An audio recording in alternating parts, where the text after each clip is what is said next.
Voilà, merci beaucoup à vous tous qui êtes branchés en ce moment sur Registre Congo Télévision pour suivre cette émission.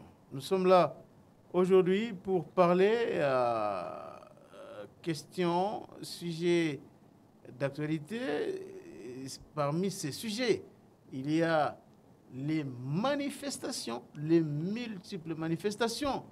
Aujourd'hui à Kinshasa, spontanément, les Congolais sont sortis dans les rues de Kinshasa pour manifester, mais aussi nous avons enregistré des scènes de pillage dans des ambassades, mais aussi des supermarchés et tutti quanti. Pour le moment, l'ordre est en train d'être rétabli par la police nationale.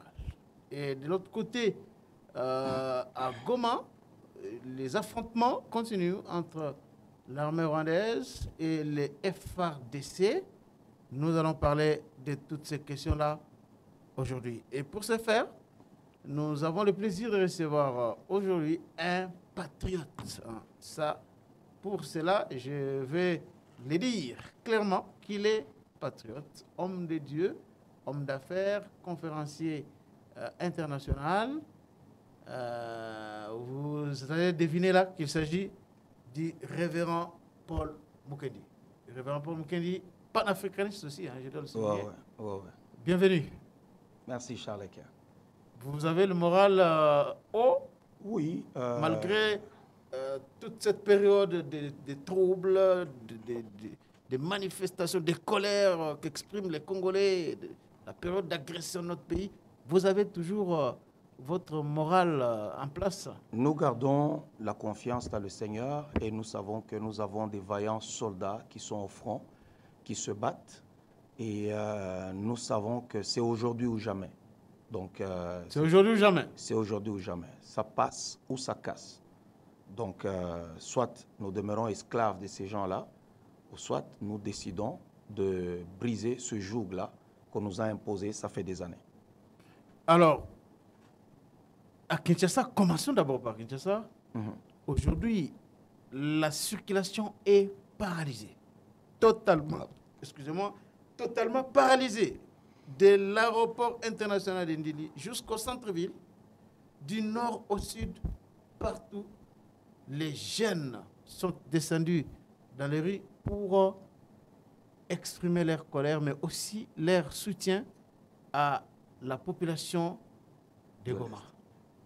Comment réagissez-vous en voyant tout cela? Non, c'est un peuple qui en a ras-le-bol de cette hypocrisie occidentale. Ils en ont ras-le-bol. L'hypocrisie occidentale? Oui, cette hypocrisie, une hypocrisie. Ils font tout le temps reconnaître, on reconnaît que c'est le Rwanda qui agresse la RDC, mais sans sanction, il n'y a rien, on ne fait absolument rien. On le sait que ce n'est pas le Rwanda. Le Rwanda n'est que leur porte-avions. C'est eux qui sont derrière le Rwanda. Et c'est pour cela qu'ils ne sanctionnent pas le Rwanda, parce qu'ils ne peuvent pas se sanctionner eux-mêmes. Ce sont eux qui sont les sponsors du Rwanda. Kagame se trouve où l'argent pour faire la guerre? Alors, la population manifeste son mécontentement, son ras-le-bol, pour dire qu'on est quand même fatigué. Vous êtes là avec les Français qui vont toujours vous mentir. Là, vous avez la Belgique qui vont toujours vous mentir. C'est pour cela que les gens manifestent aujourd'hui. Donc, les gens manifestent pour aller se plaindre auprès des chancelleries occidentales ici à Kinshasa, ou ils manifestent pour se prendre en charge? C'est pour se prendre en charge. C'est pour se prendre en charge, pour dire que nous connaissons votre hypocrisie et nous ne vous voulons plus chez nous. On ne vous veut plus chez nous. Donc c'est... Mais comment se prendre en charge? Parce que ces chancelleries-là sont là, et la République démocratique du Congo, en tant que pays, n'a jamais coupé les relations diplomatiques avec toutes ces nations-là. Le temps est arrivé où nous devons nous assumer. Le temps est arrivé où nous devons nous assumer. Surtout la France. C'est la France qui est en tête, qui soutient vraiment le Rwanda. Je pense qu'il y avait même les militaires là, des commandos français, ce sont eux qui pilotent toutes ces machines qui peuvent brouiller les appareils, qui peuvent faire ceci. Il y a les Français et les Ukrainiens. Donc ce sont eux qui sont là. Ils ne peuvent pas se le cacher. Ils jouent à un jeu. Regardez le vote-face de Nations Unies. Ils condamnent avant-hier et hier votre face. On ne veut plus condamner le Rwanda, on ne veut plus citer le Rwanda. Et quand vous regardez même sur France 24 et partout, je ne sais même pas pourquoi est-ce que France 24 est en train de mettre chez nous jusqu'à présent. Ah bon? Il ne parle pas du Rwanda, il parle du M23. Il ne parle pas du Rwanda, il parle du M23. Ils se sont déjà donné le mot d'ordre de ne pas parler du Rwanda, de ne pas pointer le Rwanda du doigt. C'est du M23 dont il s'agit. Alors, on en a ras-le-bol. Mais qu'est-ce que vous faites chez nous? Sortez de chez nous. Alors, si vous voulez nous combattre, s'ils veulent nous tuer, qu'ils viennent, nous allons nous battre. Mais est-ce que c'est au pouvoir public, au gouvernement congolais de prendre des décisions pour rompre les relations diplomatiques avec tous ces pays-là, ou c'est au peuple de descendre et puis aller investir les ambassades? Aussi, le peuple peut contraindre. Les ambassades sont des pays, hein? Le peuple peut contraindre aussi leur gouvernement à dire nous ne voulons pas de cette relation avec tel pays. Mais Charles Quint, il y a eu plus de 10 millions de morts. Pour les autres, 15 millions de morts même. Mais écoutez, jusqu'à quand on va continuer à mourir? Est-ce que Kagame a le toupet vraiment de défier tout le monde en plein jour, d'agresser un pays souverain, d'entrer sur notre territoire en plein jour? Et on trouve ça normal. Ce n'est pas une situation normale. Ce n'est pas une situation normale. Et nous sommes là avec les autres. Tout ce qu'ils vont faire, c'est d'essayer de nous appeler, d'appeler le chef de l'État, d'appeler les Congolais, de nous menacer, nous mettre de la poudre aux yeux, de nous dire ceci, de nous dire cela. On est fatigué, ça fait des années. Non, mais ma question est de savoir, est-ce que ce n'est pas les gouvernements? Parce que nous savons très bien que toutes ces parcelles-là où se trouvent les installations de ces ambassades-là, ce sont ces pays-là. Ce sont ces pays-là en relation internationale. Mais vous trouvez normal que les gens puissent aller jusque là-bas, ils n'ont tué personne. J'ai vu les images, nous avons filmé beaucoup d'images aujourd'hui. L'ambassade de l'Ouganda pillée, l'Ouganda, Rwanda, France, Belgique. Ils sont allés aussi devant l'ambassade des États-Unis et beaucoup d'autres ambassades. La maison Schengen, ils ont investi. Mais c'est pour expliquer le ras-le-bol d'une population. Vous ne pouvez pas retenir un peuple en colère. C'est pour montrer que tout le monde, tous ces gens-là, c'est des hypocrites. Ce sont eux qui font tous ces massacres. On est tellement morts. Qu'est-ce que ça me fait aujourd'hui qu'une ambassade de la France soit brûlée? Mais il y a eu 15 millions de morts. Oui, mais qu'est-ce que ça fait? Et 15 millions de morts de Congolais dépassent une ambassade de la France? Et plutôt l'ambassade de la France dépasse les 15 millions de morts qui sont morts au Congo? Il y a eu beaucoup de gens qui sont morts. Et la France est restée muette. Mais par contre, elle soutient le Rwanda. C'est elle qui finance, qui soutient le Rwanda. Ce sont eux qui prennent nos minéraux. S'ils veulent prendre nos minéraux, mais qu'ils viennent signer des contrats avec le gouvernement congolais. Mais la fois passée, l'Union européenne est allée signer même des contrats avec le Rwanda pour acheter des minéraux que le Rwanda n'a pas. Que le Rwanda n'a pas dans son sous-sol. Mais ces minéraux se trouvent chez nous. Donc c'est un ras-le-bol. En fait, c'est un ras-le-bol. On n'aime pas ce qui se passe. Écoutez, ça ne fait pas la joie. Mais écoutez, qu'est-ce qu'ils doivent faire? Ils n'ont plus d'autres moyens. Ils ont crié. C'est comme quelqu'un qui a tellement crié. Écoutez-moi, je suis agressé. Il y a quelque chose qui se passe ici. Regardez, il y a ceci. Ben, écoutez, les bourreaux, ce sont eux encore. C'est comme aller... tu vas accuser une personne et c'est la même personne auprès de qui on est en train de t'attaquer. Mais est-ce que, parce que vous condamnez beaucoup plus la France, vous n'avez pas suivi l'intervention du représentant de la France à l'ONU qui a condamné le Rwanda, qui a demandé à ce que le Rwanda puisse retirer ses troupes en République démocratique. Vous n'avez pas suivi ça? Allons-y, Charles Quint. Et c'est la première fois qu'ils ont condamné le Rwanda? Ce n'est pas la première fois. Quelles sont les sanctions? Où sont les sanctions? Pour dire, écoutez, le Rwanda a fait ceci, nous sanctionnons. Quand il s'agit de la guerre en Ukraine, les sanctions tombent vite. Vite là. On sanctionne la Russie. Allez, tout ça, on ferme ceci, cela. Donc, ça veut dire que là, ils continuent toujours à attaquer Goma. Ils sont toujours en train de continuer. Il y a des combats qui continuent. Donc, ça veut dire que Ils sont là, ils font semblant. OK, nous allons les endormir avec un peu de la diplomatie. On va condamner. On connaît cette sauce-là, on connaît cette mayonnaise. Maintenant, elle ne tient plus. Elle ne tient plus. On n'est pas naïf. De l'autre côté, donc, Révérend Paul Mukendi, ici, vous encouragez les pillages.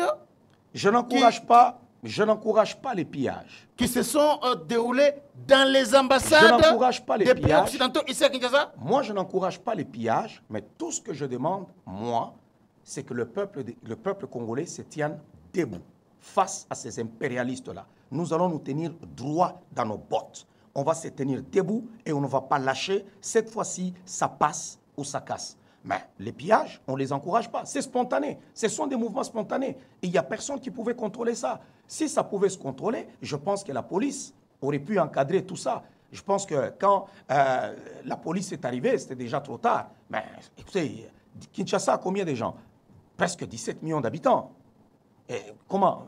Même la police, si ce peuple se soulève pour aller attaquer une ambassade, même la police ne peut pas gérer ça. Alors qu'ils arrêtent de provoquer, parce que même la police ne peut pas gérer ni contenir ces jeunes gens ou ce peuple-là qui s'élève pour manifester leur colère à cause de ce qui se passe à l'est de notre pays. Ce sont nos frères et nos sœurs qui meurent à l'est de notre pays. Alors, vous avez vu les images, notamment des Congolais à l'ambassade du Rwanda. J'ai suivi dans certaines images les gens qui disaient qu'il faut carrément raser la maison de l'ambassade du Rwanda, qu'il ne reste pas, qu'il reste pierre sur pierre là-bas. Vous êtes d'accord avec ça? De quoi? Excusez-moi. L'ambassade du Rwanda, j'ai vu des images et j'ai suivi des gens qui disaient il faut détruire, oui, il faut détruire, déboulonner cette maison-là, qu'il ne reste là-bas que pierre sur pierre. Oui, il faut détruire. Ah bon? Oui, ça, il faut détruire. Détruire l'ambassade du Rwanda? Oui, il faut détruire. Moi, je dirais, l'ambassade des États-Unis, on doit donner une chance à Donald Trump. Ah, ok. Ouais. Donner une chance. On doit laisser Donald Trump. Il n'a pas encore mis sa politique en marche. Il vient d'hériter d'une situation qui est là. Mais on doit observer. Mais les gens comme les Français, on sait que c'est des gros hypocrites.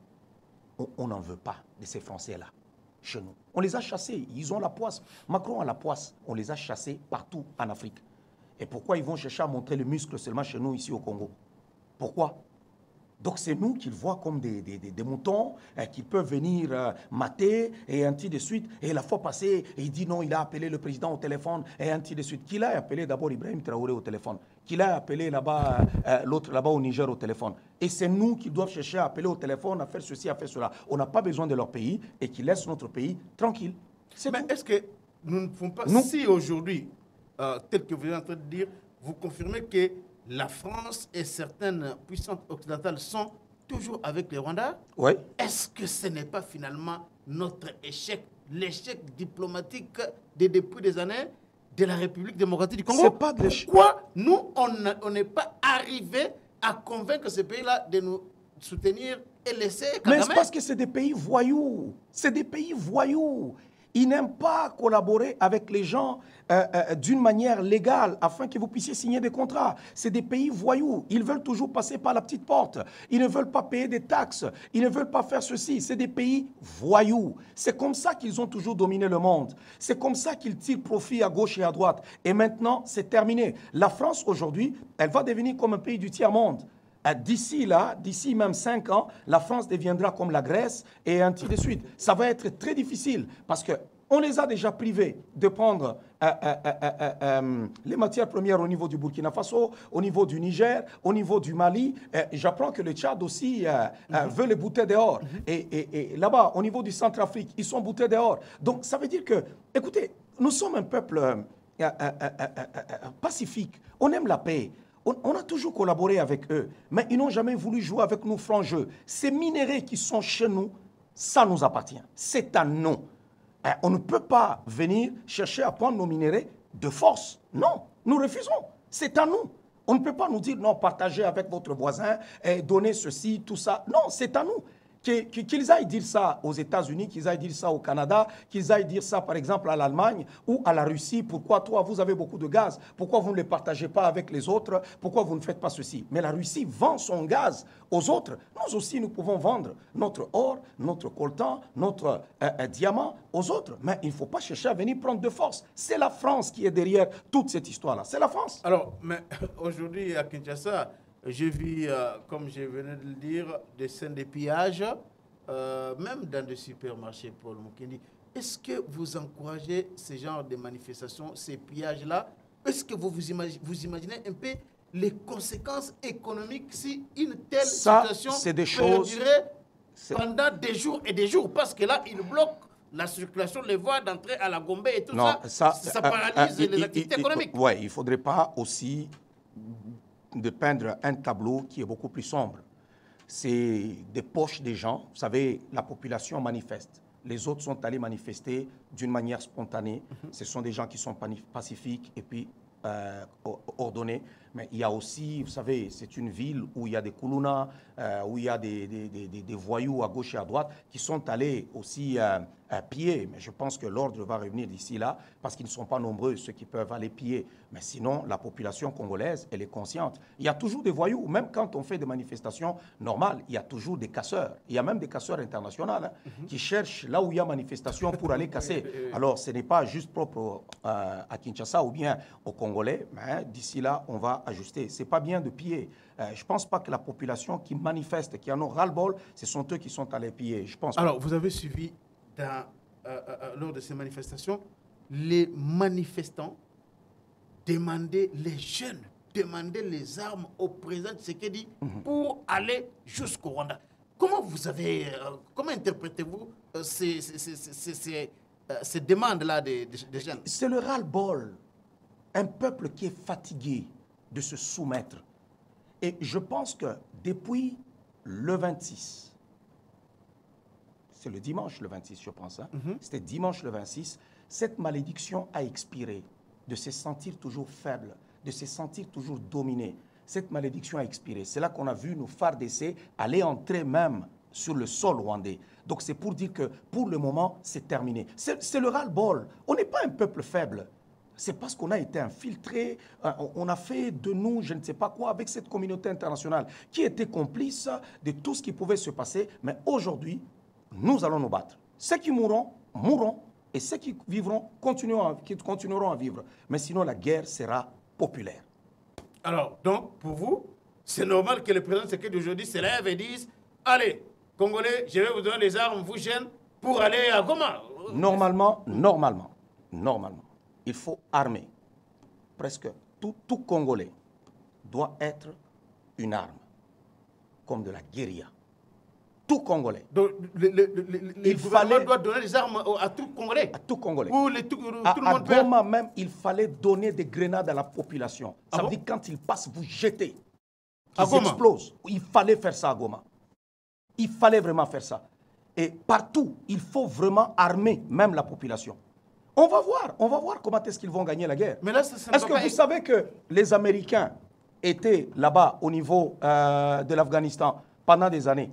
Après, ils avaient fui, ils avaient échoué. Face aux talibans. Face aux talibans, ils avaient échoué. Ils sont retournés après, ils ont échoué encore. Les Russes aussi ont échoué là-bas. Oui, ils ont aussi échoué là-bas. Nous aussi, nous devons avoir un esprit guerrier. Nous devons nous lever pour dire, ça n'est assez. Là maintenant, ça n'est assez. Nous allons nous battre. C'est dans une bataille. Dans une bataille, on peut nous repousser. Nous aussi, nous pouvons repousser. Et ainsi de suite, que les gens ne perdent pas courage. Ils peuvent publier des choses pour montrer que nous sommes dans une situation de faiblesse. Ça peut arriver dans un combat. Mais la bataille, nous pouvons perdre une bataille, mais nous ne pouvons pas perdre la guerre. Cette guerre, nous allons la gagner. C'est maintenant ou jamais. C'est maintenant là ou jamais. Donc, à Goma, par exemple, vous préférez que l'on donne des armes aux jeunes, que le gouvernement décide de donner des armes aux jeunes. Est-ce que ça ne va pas exacerber l'insécurité? Même si ça ne va pas exacerber l'insécurité? C'est notre pays. Ils ne prendront pas un seul centimètre de notre pays. C'est notre pays. Nous devons utiliser tout ce qui est à notre portée tous les moyens possibles pour l'intégrité territoriale de notre pays. Nous devons utiliser tous les moyens. Parce qu'en même les fétiches? Parce que vous dites tous les moyens possibles. Nous avons Dieu. Nous nous battons avec Dieu. D'ailleurs, ce qui s'est passé le 26, ça, c'est la main de Dieu. C'est la main de Dieu. Ce qui s'est passé là à Goma, c'est la main de Dieu. Même lorsqu'ils sont en train de se renforcer, notre armée, nos vaillants soldats sont en train de se battre encore en ce moment, ce n'est que la main de Dieu. Et ce Dieu-là est avec nous. Pas les fétiches, mais nous allons nous battre. Les autres utilisent les fétiches, mais nous avons notre Dieu. Nous avons... Ah, mais ce n'est pas tout le monde qui prie, hein? Voilà. Oui, ce n'est pas tout le monde qui prie, mais nous que avons... celui qui prie, et celui qui fait les fétiches fasse les fétiches. Nous avons donné ce pays entre les mains du Seigneur. Et je veux dire au président de la République qu'il reste tranquille, qu'il fasse ce qu'il doit faire. Le Seigneur n'abandonne jamais ses enfants. La Bible dit, jamais on ne peut marcher dans l'opprobre, dans la honte, lorsqu'on a fait confiance au Seigneur. Le cheval est équipé pour la bataille, mais la victoire appartient à l'Éternel. Et Dieu ne le laissera pas tomber. Il ne le laissera pas tomber. Alors, Dieu ne laissera pas tomber le président, mais avant qu'on parle Goma, qu'on descende là-bas, même si on est en train de parler de Goma, mais avant qu'on aborde la question de la situation sur terrain, comment trouvez-vous les acteurs politiques congolais, les acteurs politiques majeurs aujourd'hui face à cette guerre d'agression depuis que Goma est secoué? De manière générale, comment vous les avez-vous observés? Oui, j'ai observé. On voit des gens, est-ce qu'ils ne parlent pas? Non, pas tout le monde quand même. Bon, qui a parlé? Bon, nombreux ont parlé. Hein. Il y a des Martin Fayulu. Martin Fayulu, d'ailleurs, va organiser une marche de soutien le 1er février. C'est samedi déjà. Et il y a beaucoup d'autres acteurs. Oui, il a parlé, il a dit quoi? Donc, dans les communiqués, j'ai les communiqués oui, ici. Il a dit quoi? Il a condamné la présence militaire des Rwandais sur le sol congolais. Il a fait un appel à la mobilisation derrière le FRDC pour soutenir la nation. Et c'est dans ces cas-là qu'il va organiser une marche. S'ils le font ainsi, c'est bien.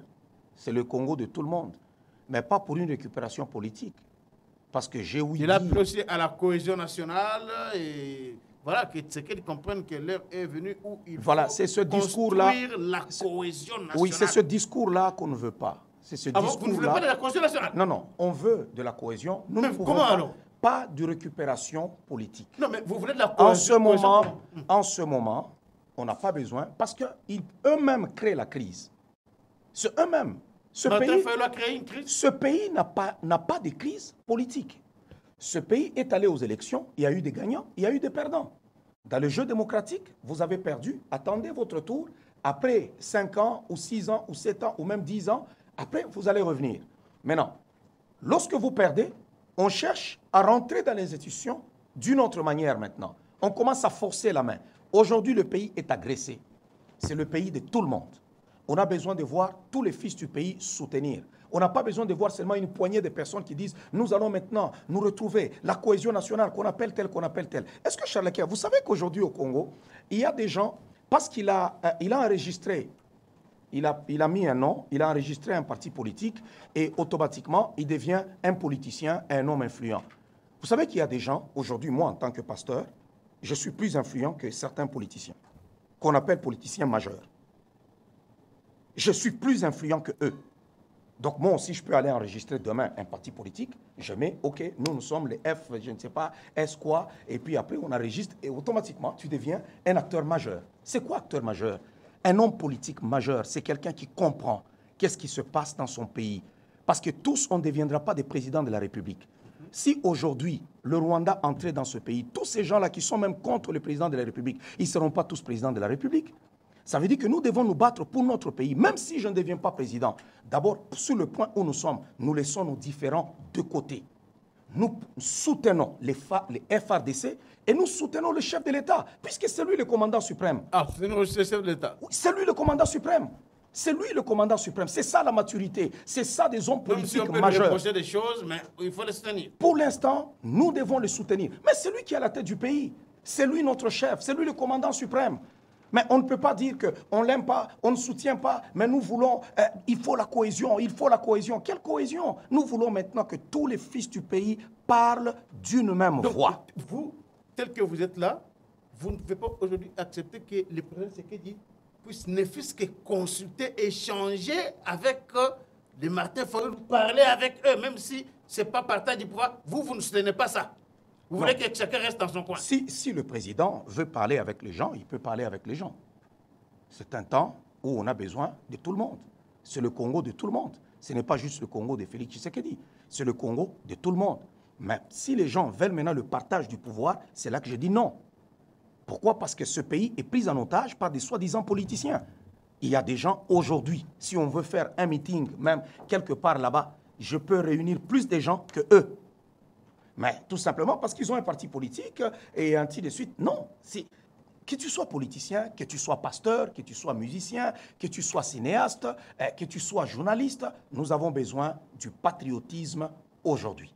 Qu'on s'élève tous derrière notre chef de l'État et nos FRDC. C'est tout. Alors, Révérend Pumukendi, il y a beaucoup de propositions. Hein. Les gens réfléchissent autour de cette situation et il y a ceux qui proposent à ce que le président Tshisekedi puisse prendre un certain nombre de mesures. Je vais retrouver ici la proposition de l'ODEP, par exemple. Je retrouve ça, l'ODEP qui dit ceci. L'ODEP demande à ce que le président Tshisekedi puisse renvoyer sans délai, suite à la guerre à l'Est, que le président puisse renvoyer sans délai le gouvernement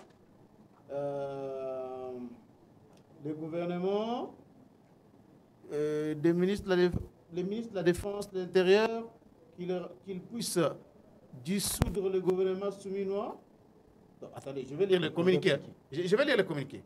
L'ODEP dit ceci, écrit ceci. L'ODEP, c'est une organisation observatoire de la dépense publique. C'est une structure qui a toujours émis des points de vue sur différentes questions de notre pays. Alors, voici le communiqué pour lui parler. L'ODEP a appris avec consternation la chute de la capitale du Nord Kivu et condamne cet acte comme cette guerre d'agression nous imposée par notre voisin, le Rwanda. Pour faire face à cette aggravation de la crise et par sursaut patriotique, nous proposons au chef de l'État les actions suivantes. 1. Les renvois sans délai du gouvernement des ministres de la Défense et de l'Intérieur. 2.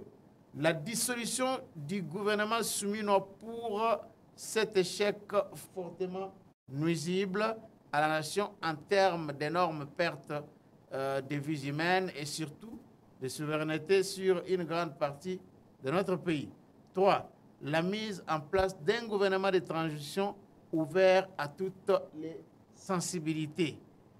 4. La suspension des activités du Parlement national et des assemblées provinciales. 5.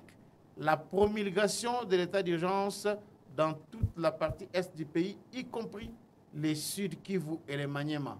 6. La libération de tous les détenus d'opinion politique ou de presse. 7. Les retours des exilés politiques du régime actuel. 8.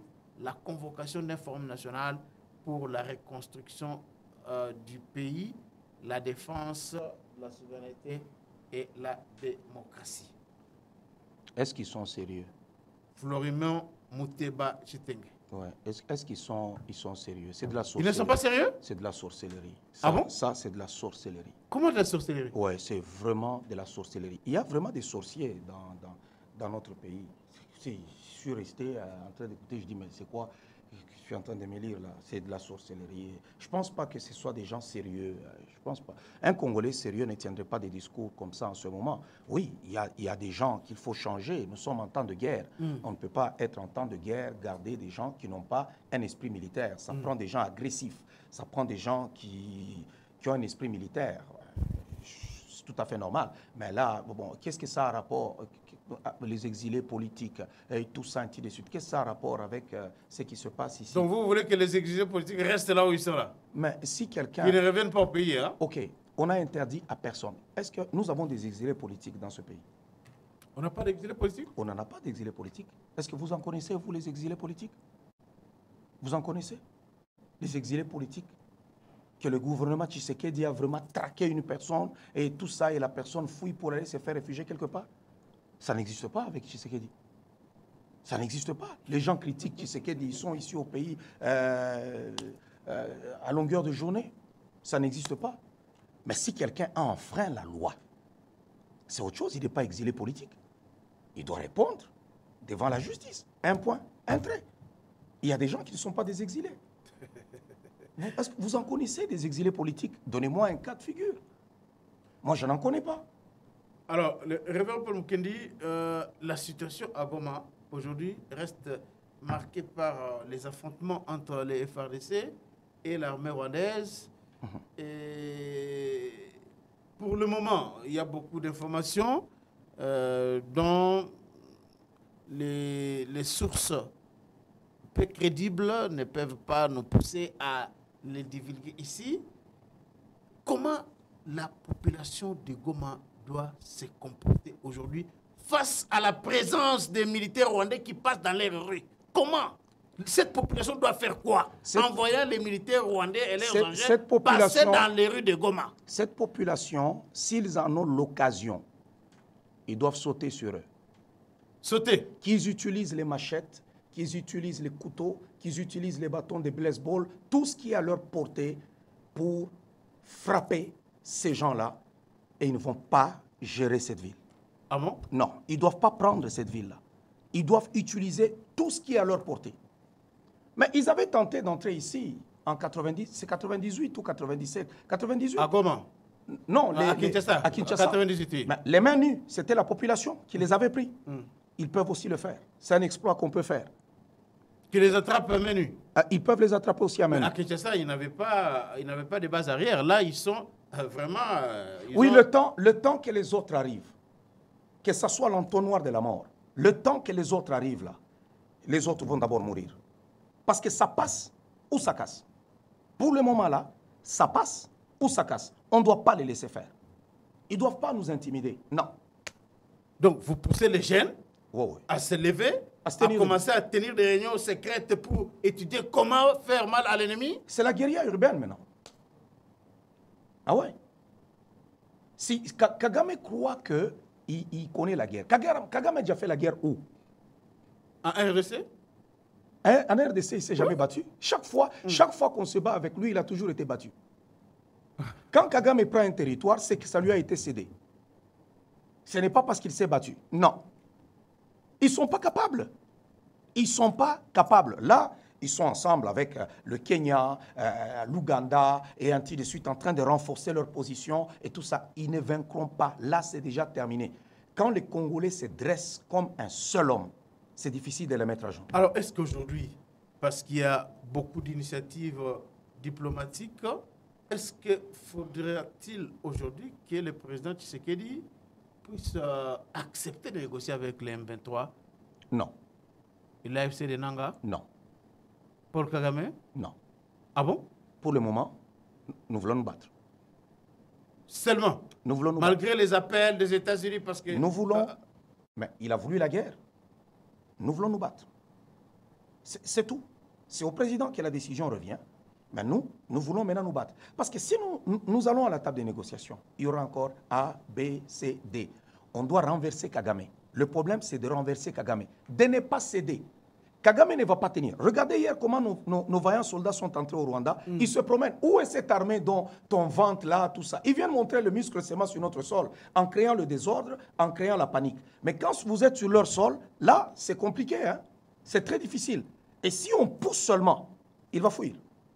Ah bon? Parce que vous avez appris certainement que l'aéroport international de Kigali a été fermé. Ouais. L'aéroport, c'est pas moi, de Rubavu-Gisenyi aussi fermé. Il y a des déplacements des populations, des déplacements massifs des populations qui quittent Gisenyi et Rubavu. Vous vous réjouissez de ces nouvelles-là? Vous êtes vraiment content d'apprendre des choses comme ça? Je n'ai jamais aimé voir un être humain souffrir. Non. Même nos vaillants soldats, d'ailleurs, là, sur le sol rwandais, ils ne tuent pas la population.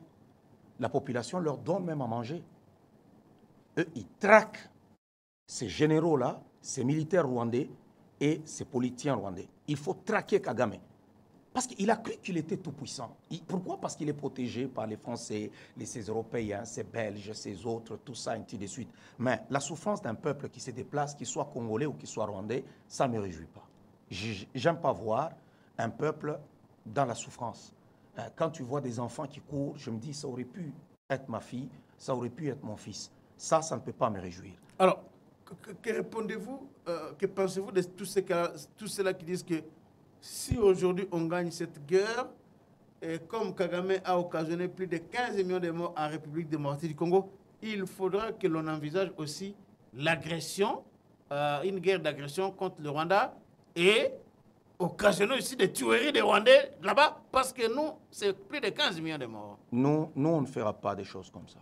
On ne fera pas des choses comme ça. On ne répond pas le mal par le mal. Nous pouvons nous tenir debout comme des hommes, nous pouvons nous battre comme des hommes, mais on ne peut pas devenir méchants comme eux. Nous ne pouvons pas laisser leur méchanceté nous transformer. Ça, nous demeurons humains, nous restons humains. Et nous sommes des gens qui ont des valeurs beaucoup plus chrétiennes. Même quand nous sommes enragés, nous pouvons être là, on manifeste notre colère, notre ras-le-bol. Il y a des gens qui méritent la mort. C'est comme les Kagame, ces généraux, les Kabarebe, les autres, les Rouberois, tout ça. Roubero mérite la mort. Mais ce sont des Rwandais. Non, Roubero était un Tutsi des Minembwe d'ici le Non, non, non, ce sont des Rwandais. C'est du n'importe quoi. Ce sont des Rwandais. Bon? Ce sont des Rwandais, là. Ce sont des Rwandais. Il y a des gens que nous avons qui sont des Rwandais qui vivent au milieu de nous. On n'a pas de problème avec eux. Il y en a, nombreux. Mais ici, je parle des gens qui causent des problèmes. Des Rwandais qui vivent au milieu de nous? Oui, il y en a qui vivent au milieu de nous. On n'en a pas de problème avec eux.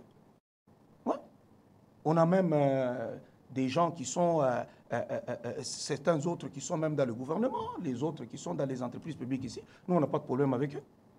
Ils sont comme tout. Donc, il y a des Rwandais aussi dans les gouvernements et entreprises publiques? Mais oui, il y a des Rwandais. Mais oui, il y a des Rwandais parce que les Tutsis congolais, ça n'existe pas. Ça n'existe pas. Il faut qu'on se dise la vérité. Pourquoi avoir peur? Ils sont comme des Chinois qui sont arrivés chez nous. Ils sont comme les autres, tout ça. Et puis après, si tu es comme les Libanais, il y a même des Libanais qui parlent lingala. On n'a pas de problème avec toi. Le problème, c'est que quand quelqu'un arrive chez nous, il doit apprendre à vivre avec nous. Il ne doit pas nous imposer que nous puissions vivre à côté, qu'il vive à côté de nous. Non. Chez nous, on n'a pas de communautés. On a des tribus. Les communautés, ça n'existe pas. On n'a pas une communauté kassaïenne, une communauté des Bakongo, une communauté des Bangala. Non, non, on n'a pas de communauté. Et quand nous nous battons à l'intérieur de notre pays. Et lorsque nous nous battons, on ne se dit pas « Ah non, je me sens en danger parce que je risque... » Vous avez déjà vu, des fois, on peut attaquer les Kassais là-bas. Le Kassaï ne peut jamais dire « Je me sens en danger à la République démocratique du Congo ». Le Mongala ne peut pas dire « Je me sens en danger à la République démocratique du Congo ». Non, je suis chez nous. S'il faut que je me batte, je vais me battre chez nous. C'est tout. Donc, pour moi, je trouve qu'il y a des gens, nous attaquons les Rwandais. Ces décideurs-là, ce sont eux qui sont des problèmes. Mais le peuple rwandais, on a toujours vécu avec le Rwanda. Le président de la République a toujours dit une parole très forte pour dire qu'on ne peut jamais, nous sommes condamnés à vivre ensemble. On ne peut jamais déplacer les frontières. Donc même si on construisait un mur, on va toujours vivre ensemble. Donc c'est beaucoup plus ça. Merci beaucoup, révérend Paul Mukendi. Merci vraiment d'avoir répondu à notre invitation. Alors, aimez cette émission, partagez cette émission dans vos groupes WhatsApp, partout où vous vous trouvez. N'oubliez pas aussi de vous abonner à votre chaîne GSR Congo Télévision. Nous allons nous retrouver demain dans un autre numéro de votre magazine.